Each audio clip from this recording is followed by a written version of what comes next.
তোমার বাবার চোখ বন্ধ হলে না বুঝবা দুনিয়া কাকে বলে।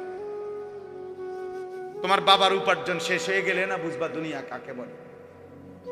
তোমার কাঁধে যখন উপার্জনের দায়িত্ব আসবে তখন না বুঝবা দুনিয়া কাকে বলে, রোজগার কত কষ্ট। সেদিন আমি একজন লোককে দেখছি, তাকাইয়া দেখছি অনেকক্ষণ, ট্রাকের থেকে সিমেন্টের বস্তা নামাইতেছে।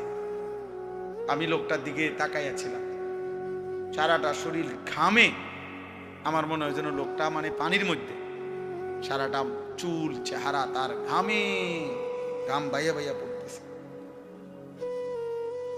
তাহলে এক বস্তা ট্রাকের থেকে প্রতি বস্তা সিমেন্ট নামাইয়া গোডাউনে থুইলে সর্বোচ্চ 60 টাকা, 8 টাকা বা 10 টাকা দেয়। সর্বোচ্চ রেট হলো 10 টাকা, মানে এন থেকে হয়তো গোডাউনে থুইবে আর কি। তাহলে 50 বস্তা সিমেন্ট যদি এই বেচারা নামায়, তাহলে প্রিয় যুবক ছেলে, 50 বার এই লোকটাকে, তোমার বাবাকে হতে পারে 50 বারই উনি কোমরটা বাঁকা করে। নাহলে কেমনে বস্তা এটা লইব? 50 কেজি সিমেন্টের, 50 কেজি সিমেন্টের একটা বস্তা বেচারা কেমনে নিবে? প্রতিবারই তাকে কোমর বাঁকা করতে হয়েছে। প্রত্যেক বস্তা সিমেন্ট হয়তো ফালাইয়া ছোট্ট একটা গামছা হয়তো কোমরের থেকে খুলে আবার ঘাম মুছছে, আবার আরেক বস্তার লেগে গেছে, আর গুনছে কয় বস্তা হইল। বিনিময়ে 500 টাকা, হয়তো 50 বস্তায় 500 টাকা পাইছে, 10 টাকা করে। সেখান থেকে ভাঙ্গাইয়া তোমারে 200 টাকা দিছিল, তুমি বলছো তোমার স্কুলে দিতে হবে, সেই ঘামে ভেজা 200 টাকা। আর তুমি জানো আর সেই 200 টাকায় মোবাইলে ঢুকাইয়া উলঙ্গ ছবি আর নাচ গান নর্তকী দেখে শেষ করে দিছ। তুমি সন্তান না, বরং তুমি জানো আর।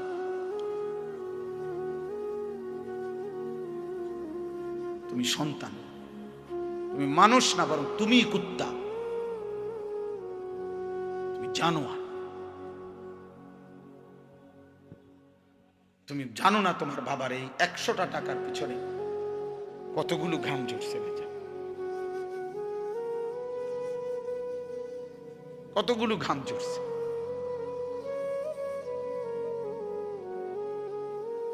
হ্যাঁ, আমার আব্বা ছোটবেলায় আমরা দেখছি সারাদিন স্কুল করে আব্বা যখন আসতেন, প্রাইমারি স্কুলে মাস্টারি করতেন, মসজিদে ইমামতি। আমার আব্বার একটা বা দুইটা গেঞ্জি ছিল, গেঞ্জিগুলোর এই পাশে এই পাশে ঘামে ভিজা। তো আমার মনে আছে কোনো সময় গেঞ্জি ধুইতে দিলে আমরা ধুইতাম না, আমি ফাটতাম না,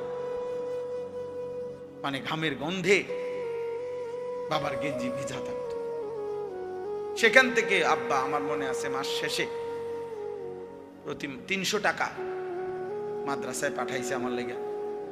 একটা পোস্ট কার্ডে তখন মানি অর্ডার করতে হইতো টাকা, তো মানি অর্ডার করলে একটা ছোট্ট পোস্ট কার্ড আছিল, এটার মধ্যে নাম ঠিকানা লিখতে হইতো, নিচে দিয়া একটু জায়গা ছিল, এখানে নিজস্ব কোনো কথা থাকলে লিখতে হইতো।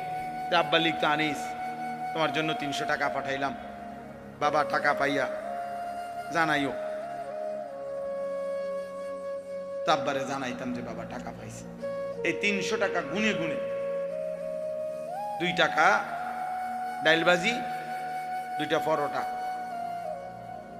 এমনি আমি গুনে গুনে খাইতাম, হিসাব গুনে গুনে। এই জন্য দোস্ত আমার, বন্ধু আমার, আমি বিষয়টা বললাম, মেহনত, যথাযথ পরিশ্রম মানুষকে দুনিয়াতেও ভালো করে, আখিরাতেও ভালো। অনেক নওজোয়ান মাশাআল্লাহ, প্রিয় ভাই, আমি অনুরোধ করি পরিশ্রমী হও, মেহনতি হও। এমন সুন্দর জীবন, সুস্থতা, এমন সুন্দর যৌবন, এই শুধু শুধু নারী দেখে দেখে না, এটা মিলে যাবে না। এই যে মহিলারে তুমি রাত দিন মোবাইলে দেখো, এগুলা পাইবা তো, তোমার একজন বিবি হবে, তোমার একজন স্ত্রী হবে। আর যেটা চাচ্ছ মনে, এটা পূরণ হবে। এই পৃথিবীর লাখ লাখ কোটি কোটি মানুষ স্বামী স্ত্রীর মিলনে এরপরেই এই মানব প্রজন্ম এখানে আসছে। কাজ এটা তোমারও হবে। এটার জন্য অল্প বয়সে কুত্তার মতো হওয়া, চরিত্রহীন লম্পট, যে রাত দিন নারী দেখে, ছবি দেখে, জিনা ব্যভিচারের দৃশ্য দেখে, এমন নিকৃষ্ট জানোয়ার হওয়ার কোনো দরকার নেই। এটা এমনি মিলবে। বিয়ে শাদী তো স্বাভাবিক বিষয়, স্বামী স্ত্রী, নারী পুরুষের মিলন, তো আল্লাহ তাআলার কুদরতি নিজাম।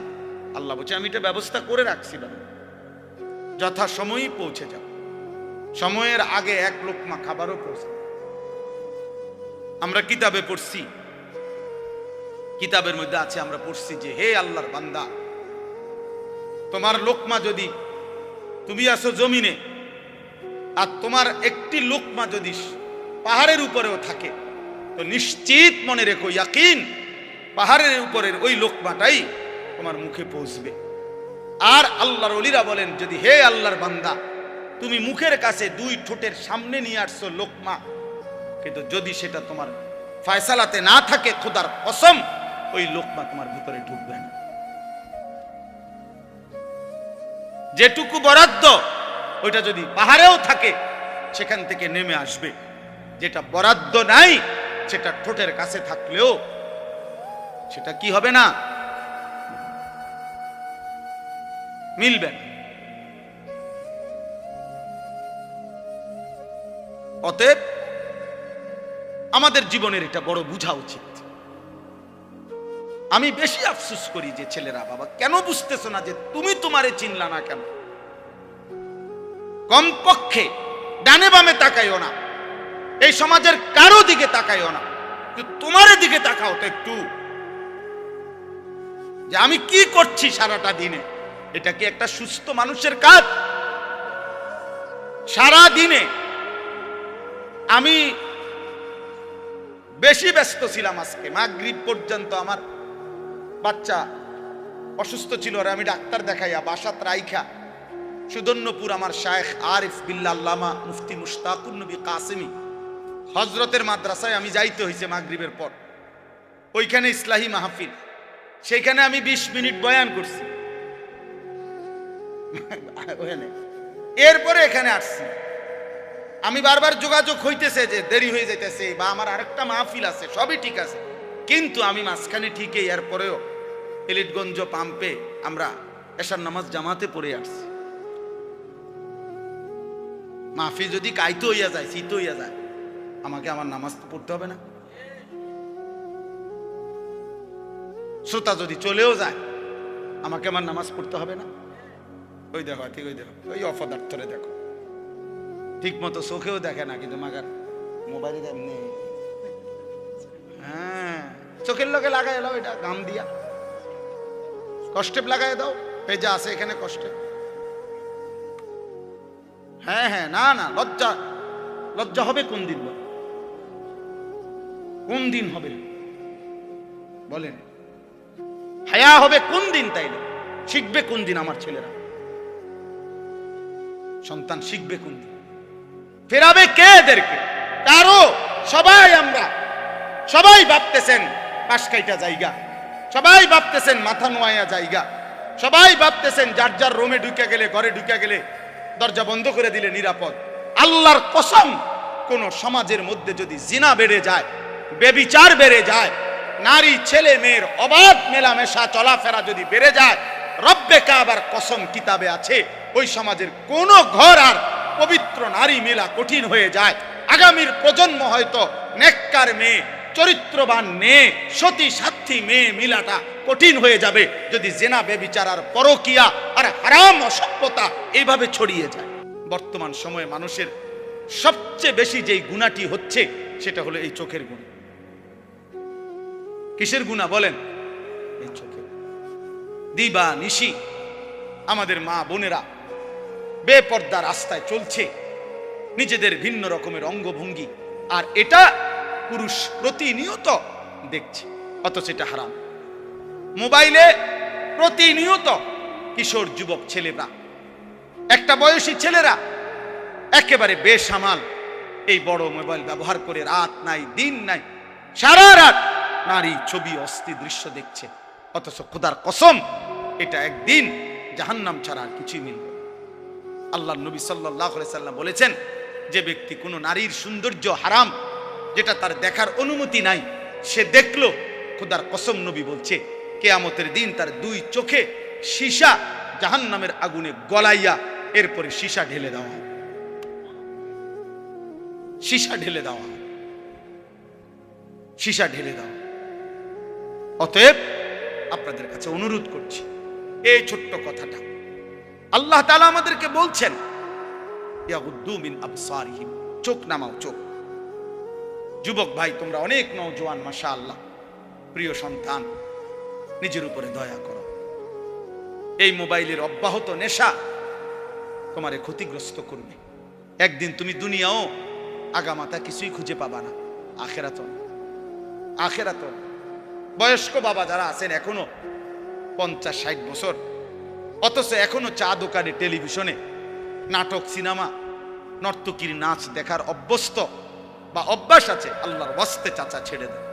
এটা অসভ্যতা ছাড়া এই বয়সে আরো বেশি অসভ্যতা।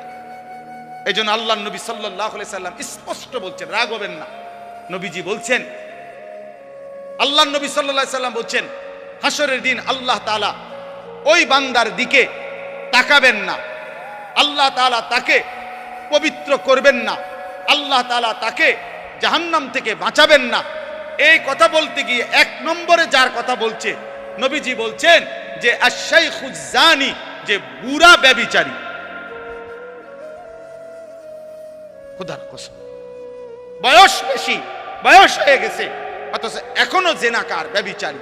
আর চোখ দিয়ে ভিন নারী দেখলে এটাও জিনা, হাত দিয়ে ছুঁয়ে দিলে এটাও জিনা, কান দিয়ে শুনলে ভিন নারীর কথা, হারাম কথা, এটাও জিনা, অন্তর দিয়ে কল্পনা করলে এটাও জিনা, লজ্জাস্থান দিয়ে জিনা করলে এটাও জিনা, নবীজি বলছেন। অতএব আল্লাহ নবী সাল্লাল্লাহু আলাইহি সাল্লাম বলছেন, বয়স্ক হওয়ার পরেও যে জিনার অভ্যাস, হারাম নারী দেখার অভ্যাস, বাস্তবে হোক আর মোবাইলে হোক আর টেলিভিশনে হোক আর সাদওয়ানে হোক, এই বদঅভ্যাস যে ছাড়ে নাই, আল্লাহ তাআলা তার দিকে কিয়ামতের দিন তাকাবেনও না, আল্লাহ তাকে পবিত্রও করবে না, আল্লাহ তাকে জাহান্নাম থেকে বাঁচাবেও। অতএব দয়া করে জওয়ান কিংবা বৃদ্ধ এবং নারীরা যারা, পরের আয়াতে আল্লাহ বলছেন, ওয়া কুল্লিল মুমিনাত ইয়াগদুদনা মিন আবসারিহিন্না ওয়া ইয়াহফাজনা ফুরুজাহুন্না। আল্লাহ বলছে মুমিন মহিলাদেরকেও বলেন তারা যেন ভিন পুরুষ থেকে তাদের চোখ নামিয়ে রাখে এবং তারাও যেন তাদের লজ্জাস্থান হেফাজত করে। অতএব চোখ হেফাজত করা, হারাম দৃশ্য, হারাম ছবি, অশ্লীল নাচ গান, হারাম নারীর দিকে তাকানো যত মন চায়, বা যদি কলিজা ছিঁড়েও যায়, যদি কলিজা ছিঁড়েও যায়, 1000 লক্ষ বারও যদি মন চায়, প্রিয় যুবক আমার, নওজওয়ান সাথী আমার, প্রিয় ভাই আমার, বন্ধু আমার, মুসলমানের সন্তান, তুমি ফিরে আসো। আমি এক বন্ধু অনুরোধ করলাম, এতে করে লাভ কি হবে? যালিকা আজকা লাহুম। কোরআনের এই আয়াতে আল্লাহ বলেন, যদি কেউ এই 2টি কাজ করে, 1 চোখ হেফাজত করে, 2 লজ্জাস্থান হেফাজত করে, আল্লাহ বলেন আমি ওয়াদা দিলাম, আমি তার অন্তর 100 শতভাগ আমি তার দিল পবিত্র করে দেব, 100 ভাগ পবিত্র। ইন্নাল্লাহা খাবীরুম বিমা ইয়াসনাউন। আল্লাহ বলে, বান্দা যখন তোমরা যাই করো না কেন, যেভাবেই করো না কেন, একাকী কিংবা লুকিয়ে, রাতের আধারে কিংবা গভীর রজনীতে, ইয়ারফোন লাগাইয়া কিংবা লাইট নিবাইয়া, দরজা বন্ধ করে কিংবা সিটকারি লাগাইয়া, রাতের গভীরে কিংবা পাহাড়ের জঙ্গলে কিংবা পাহাড়ের চূড়ায় কিংবা জঙ্গলের গভীরে কিংবা 7 তবক জমিনের নিচে কিংবা 7 আসমানের ঊর্ধ্বে, যেখানেই যা করো না কেন, আমি খবর রাখি, খবর রাখি, আমি দেখি বান্দা, আমি দেখি বান্দা, আমি দেখি। গোবর থেকে দুর্গন্ধই বের হবে, গোলাপ ফুল থেকে সুঘ্রাণই বের হবে। অতএব রাস্তা রাস্তায় ঘুরতো যেই মেয়ে, বিবাহের আগে কোনো না কোনো ছেলের সাথে হারাম কোনো সম্পর্ক করত যে মেয়ে, আল্লাহর কসম ওই অপবিত্র মেয়ে থেকে পবিত্র কিছু আশা করা যাবে না। এই গোবর থেকে দুর্গন্ধই বের হবে, এই গোবর থেকে দুর্গন্ধই বের হবে। অতএব এটা ভাবা দরকার, ভাব, আমরা এটা বোঝা দরকার। আমাদের প্রজন্মের হেফাজত দরকার। একটি সমাজের মধ্যে সবচেয়ে বড় সম্পদ, একটি ঘরের সবচেয়ে বড় সম্পদ, একজন বাবার সবচেয়ে বড় সম্পদ তার স্ত্রী সন্তান। খাট যত দামি হোক দোস্ত, 20 বছর পরে এই খাট ওই ঘরে থাকবে না। পৃথিবীর সবচেয়ে মজবুত কাঠ দিয়েও যদি সোফা বানায় 5 বছর লাগবে না, এটার বার্নিশ উঠে যাবে 3 বছর 4 বছরের ভিতরে। পরবর্তী 20 বছরের ভিতরে ওই ফার্নিচারের নাম গন্ধ ঘরে পাওয়া যাবে না, কারণ এর পরে আরো বহু লেটেস্ট মডেল পৃথিবীতে আসছে, যার কারণে ইডি হালাই দিছে। বুঝেন নাই কথা? এটা মসজিদে যে আগে মোজাইক হইতো, আমি তো দেখছি ছোটবেলা মেশিন দিয়া ছোট ছোট ছোট গুড়া গুড়া পাথরের গুড়া মোজাইক করতো। আর এগুলার মোজাইক আগে ছোট ছোট এলো মেলো পাথরের কঙ্কর, ছোট ছোট পিচি পিচি পিচি না মোজাইক দেখছেন না? কই এখন আসেনি এগুলা। মোজাইক ভাঙ্গা টাইলস লাগা, মানে এমন মসজিদ যেখানে আগে মোজাইক ছিল, কয় না এটি ওনার ভাল লাগে না, ওটি উড়াও, ওটি উড়াও, টাইলস পুরা মসজিদ টাইলস করা, টাইলস করা। পুরাতন গ্রিল বদলাইয়া SS5 এর দরজা গ্রিল লাগানো হয় কিনা বলেন? তাইলে বাবা বলে দুনিয়ার এই আসবাব উপকরণ আমরা যা দুনিয়া সাজাইলাম ঘরের, আল্লাহর কসম এগুলা থাকবে না। আমনে রেখে যাওয়া কাছের ফ্লেট আগামী 10 বছর পরে আর থাকবে না। আপনার রেখে যাওয়া সোফা, ফার্নিচার, খাট, ডাইনিং টেবিল এগুলো থাকবে না। এগুলা বংশধররা ফেলে দিবে, নায়নাতকুররা ফেলে দিবে। কিন্তু আপনি যেই ছেলেটাকে গড়ে গেলেন, আপনি যদি মেয়েটাকে দিন শিখায়া যান, পর্দা শিখায়া যান, ছেলেটাকে আল্লাহর কোরআন শিখায়া যান, খোদার কসম তার প্রতিটা সেজদা মৃত্যু পর্যন্ত ওই বাবা মার আমল নামার মধ্যে নেকি নিয়ে আস, কোনো সন্দেহ নেই।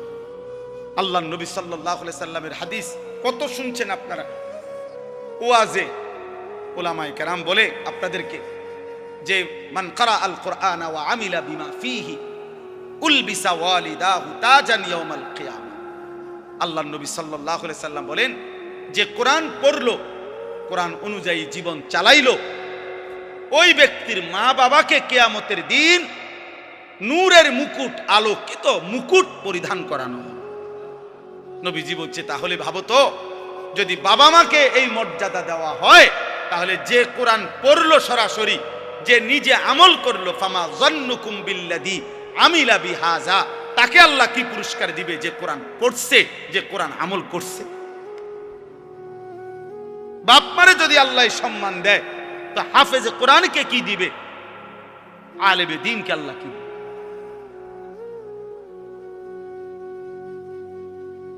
এজন্য প্রিয় ভাই, প্রিয় বাবা, সবাই মিলে গুনাহ ছাড়েন। আমার মূল বক্তব্য আজকে এতটুকু, গুনাহ ছেড়ে দিতে হবে। আখিরাত যদি পাইতে হয়, জাহান্নাম থেকে বাঁচতে হলেও গুনাহ ছেড়ে দেওয়া জরুরি, জান্নাতে প্রবেশ করতে হলেও গুনাহ ছেড়ে দেওয়া জরুরি। এক মুমিনের ডিউটি 2টা। একজন মুসলমানের জীবনের 24 ঘন্টা কাজ 2টা। 1 গুনাহ বর্জন করা, 2 আদেশ পালন করা। খালাস, এরই নাম জীবন, এরই নাম মুসলমান, এরই নাম তাকওয়া, এর পিছনেই জান্নাত। উইদ্দাত লিল মুত্তাকিন, রব্বুল আলামিন বলে জান্নাত বানানোই হয়েছে মুত্তাকিদের জন্য।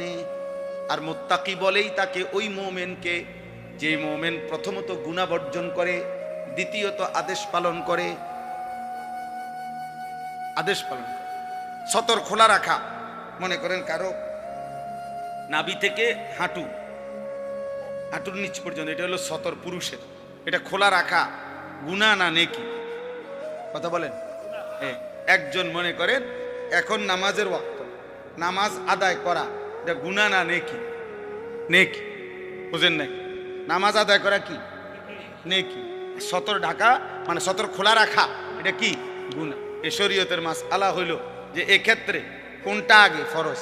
ফরজ হইলে আগে সতর ঢাকা ফরজ, এরপরে নামাজ পড়া। হিসাব বুঝছেন? নামাজের বাহিরে যেই ফরজগুলা, এর মধ্যে একটা কি আছে? তাহলে বোঝা গেল আগে তুমি এই গুনাহটা আগে কি করতে হবে? সরাইতে হবে, সতর ঢাকা, এরপরে সেজদা দিতে, এরপরে সেজদা দিতে। আগে সুদের থেকে বাঁচা জরুরি, এরপরে দান সদকা উপকার। আগে কিস্তির থেকে বাঁচা জরুরি, এরপরে দান সদকা করা উপকার। আগে লোন থেকে বাঁচা জরুরি, এরপরে দান সদকা করা উপকার।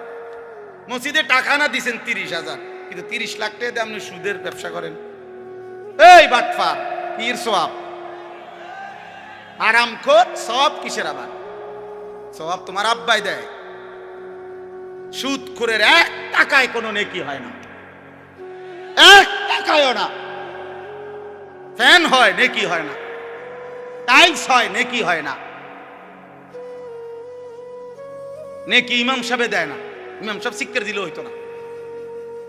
মাহফিলের বক্তা যদি একারে জনাব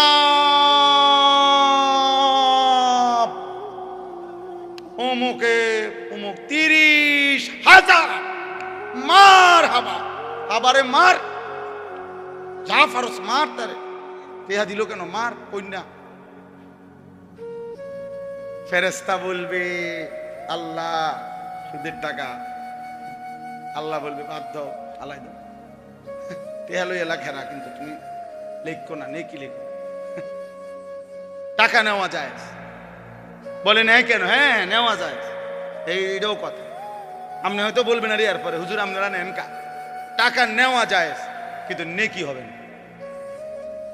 এইটাই এখন বুঝাইছিলাম ওই নুরুন নবী ভাইরে, আমার গাড়ির ছিল। এটা জরুরি বিষয়। নেকি হবে না, নেকি হইতে হইলে হালাল হইতে হবে। দুনিয়াবি লেনদেন করা এটা ভিন্ন মাসআলা। আপনি যদি না বুঝেন আপনার আলেম থেকে বুঝে নিয়ে, কিন্তু বুঝাইতে চাচ্ছি এটা জরুরি। বাপ গুনাহ ছেড়ে দাও। তাহলে আগে জরুরি কি বলেন? আমি কথা শেষ করে ফেলবো এখন। আগে জরুরি কি? দাফউল মুদাররাতি মুকদ্দামুন আলা জালবিল মানফা। আরবি ভাষার গুরুত্বপূর্ণ মূলনীতি এটা, যে আগে ক্ষতি সরাও, এরপরে উপকার আনো।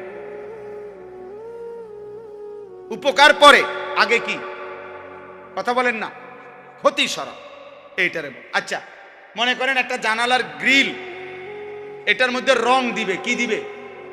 এই রং দিতে হইলে মনে করে এটা পুরান হয়ে গেছে, ঝংকার পড়ে গেছে, এর নিয়ম কি? আগে ঝংকার ফেলতে হবে না আগে রং দিতে হবে? আগে শিরিষ কাগজ দিয়া ঝংকার ফেলতে হবে, এরপরে কি করতে হবে? আগে ক্ষতি সরাও, আগে গুনাহ ছাড়ো, এরপরে সেজদা দাও। এক সেজদা আল্লাহর আরশ ছুঁয়ে যাবে। একবার জমিন থেকে আল্লাহ ডাক দিবা, রবের আরশ কাই পাও। শর্ত কি? গুনাহ ছেড়ে, গুনাহ ছেড়ে, গুনাহ ছেড়ে। আর বাংলা উদাহরণ দেই, আমরা বাঙালি উদাহরণ আছে। কোন ব্যক্তি মনে করেন কারো বাড়ির দরজায় গেইটে ভিক্ষার জন্যই মনে করেন হাত পাতছে, এই সময় বাড়িওয়ালার কুকুর, পালা কুকুর খেউ খেউ করিয়া দরজার সামনে আইছে, বেড়ারে মানে ধরে লইব দশা। এখন এই লোক কি বলবে? বাড়িওয়ালার আগে কি বলবে? যে কি সরাও, আমার চাল লাগতো না ভাই, আল্লাহর দোহাই, আমার কি লাগবে না, তুই এটা সরা ভাই, এটা সরা। কামড় না দোক, কামড় না দোক, শুধু এইটারে কয় কি? ভিক্ষা থাক, কুত্তা সামলাও, চাল লাগবে না, উপকার করণ লাগতো না ভাই, ক্ষতি যাতে না করে,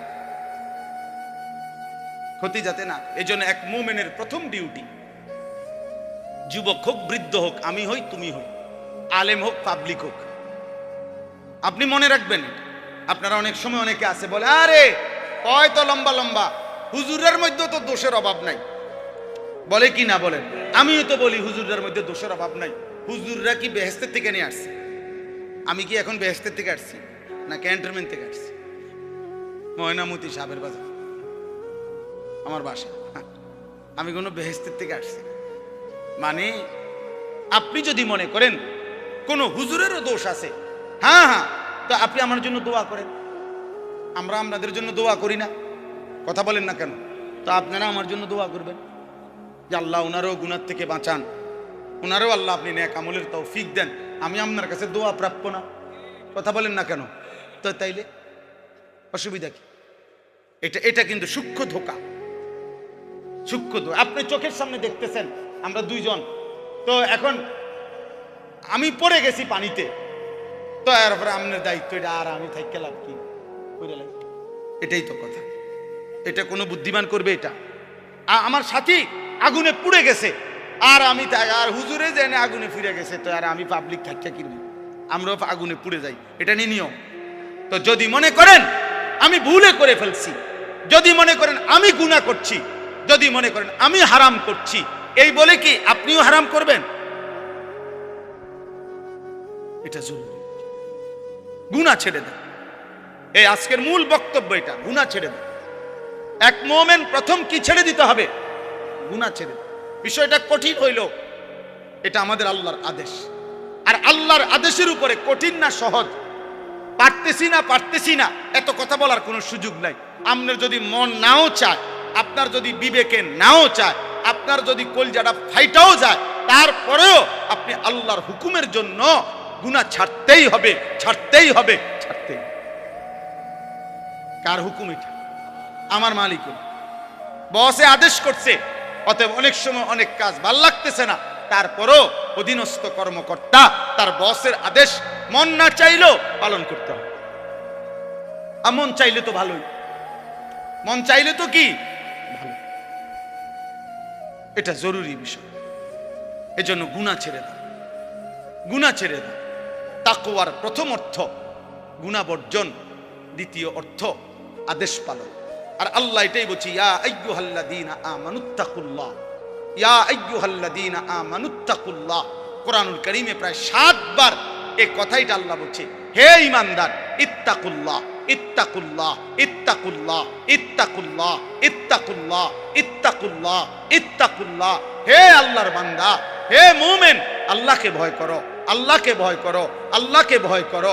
আর তাফসীরের মধ্যে লিখছে, যদি প্রশ্ন করেন যে হুজুর আল্লাহকে ভয় করা মানে কি, আল্লাহকে ভয় করার প্রথম অর্থ গুনাহ ছেড়ে দেওয়া, দ্বিতীয় অর্থ আদেশগুলো পালন করা। আগে গুনাহ ছেড়ে দাও, আগে গুনাহ ছেড়ে দাও। ওয়াদারু যাহিরাল ইসমি ওয়া বাতিনা, আল্লাহ বলছে প্রকাশ্য গোপন সব গুনাহ ছেড়ে দাও। নবীজি বলছেন, রাসূলুল্লাহ সাল্লাল্লাহু আলাইহি ওয়াসাল্লাম বলছেন, ইয়াকুম ওয়াল কাযিব, মিথ্যা বলা ছেড়ে দাও। আলাইকুম বিসসিদক, নবীজি বলছে সত্য বলাকে জীবনের জন্য গ্রহণ করে নাও। অতএব দয়া করে এটা বুঝতে হবে। তো এই আয়াতটা এবার আসেন, আমি যেই পড়ছি সূরা নূর 18 নম্বর পারা, কোরআনুল কারীমের 24 নম্বর সূরা 30 নম্বর আয়াত, এই একটি আয়াতের এবার তর্জমা বললে আমার কথা শেষ। আল্লাহ তাআলা এখানে বলছেন, কুল, হে নবী আপনি বলুন, লিল মুমিনিনা, সকল ঈমানদার পুরুষদেরকে, ইয়াগুদ্দু মিন আবসারিহিম ওয়া ইয়াহফাজু ফুরুজাহুম, তারা যেন বাধ্যতামূলক দুইটা কাজ করে। এক, তারা যেন সকলেই তাদের চোখ ভিন নারী, হারাম ছবি, হারাম দৃশ্য থেকে চোখ যেন নিচে নামায়। ওয়া ইয়াহফাজু ফুরুজাহুম, এবং সমস্ত ঈমানদার পুরুষদেরকে বলেন তারা যেন তাদের লজ্জাস্থানের হেফাজত করে। কোনো জিনা, কোনো ব্যভিচার, হাতের নাপাক ব্যবহার, কোন রকমের অসভ্যতা, নারী পুরুষ, পুরুষ পুরুষ, যেই কোন রকমের অপকর্ম নিজের লজ্জাস্থান দ্বারা যেন না করে, লজ্জাস্থান যেন হেফাজত করে এবং চোখ যেন নিচে নামে। প্রিয় ভাই, এই প্রথম কথাটা বলার জন্যই আমি এই কথাগুলো বলছি। আজকের সময়ের বিবেকবান যারা, দিন নিয়ে যারা ভাবে, মানুষকে নিয়ে যারা ভাবে, এরকম বিবেকবান বিচক্ষণ বুজুর্গ আল্লাহওয়ালা ওলামায়ে কেরামের মূল বক্তব্য হলো, বর্তমান সময়ে মানুষের সবচেয়ে বেশি যেই গুনাহটি হচ্ছে সেটা হলো এই চোখের গুনাহ। কিসের গুনাহ বলেন? এই চোখের। দিবা নিশি আমাদের মা বোনেরা বেপর্দা রাস্তায় চলছে, নিজেদের ভিন্ন রকমের অঙ্গভঙ্গি, আর এটা পুরুষ প্রতিনিয়ত দেখছে, অথচ এটা হারাম। মোবাইলে প্রতিনিয়ত কিশোর যুবক ছেলেরা, একটা বয়সী ছেলেরা একেবারে বেসামাল এই বড় মোবাইল ব্যবহার করে রাত নাই দিন নাই, সারা রাত নারী, ছবি, অস্থি দৃশ্য দেখছে, অথচ খোদার কসম এটা একদিন জাহান্নাম ছাড়া আর কিছুই মিলবে না। আল্লাহর নবী সাল্লাল্লাহু আলাইহি সাল্লাম বলেছেন, যে ব্যক্তি কোনো নারীর সৌন্দর্য হারাম, যেটা তার দেখার অনুমতি নাই, সে দেখলো, খোদার কসম নবী বলছে কিয়ামতের দিন তার দুই চোখে সীসা জাহান্নামের আগুনে গলাইয়া এরপরে সীসা ঢেলে দেওয়া, সীসা ঢেলে দেওয়া, সীসা ঢেলে দেওয়া।